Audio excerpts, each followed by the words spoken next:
I'm a dad of 3 small kids.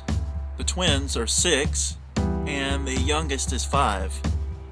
You know, I was naive as I came into this role as dad. I thought that in 5 or 6 years' time, I would pretty much be able to build this indomitable sense of trust in my kids where basically they would jump off a cliff and let me catch them. But it's just not that easy.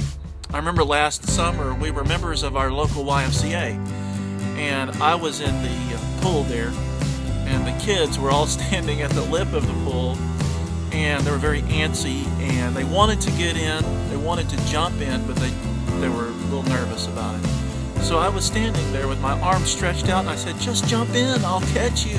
I'm right here, I can catch you. I won't let you fall in and drown." Well, they didn't do it. They just kind of hung out at the lip there. And then to add insult to injury, they jumped into their mother's arms. And so I was like, well, what's going on here? Why don't they trust me? You know, I didn't consider it at the time, but that is just like my relationship with Jesus. About 30 years ago, I asked Jesus to be Lord of my life. I told him, I believe in you. I believe you lived. I believe you live now. I believe you're the Son of God. You came to this earth. You lived a sinless life. You died for my sins. You rose from the grave, and you live now. But what does that belief in Jesus mean if I can't jump off the lip of the pool into the water? You see what I mean? That's kind of what I want to build in myself.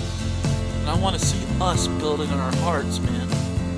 So this week, we study the second installment of Andy Stanley's study, Simple.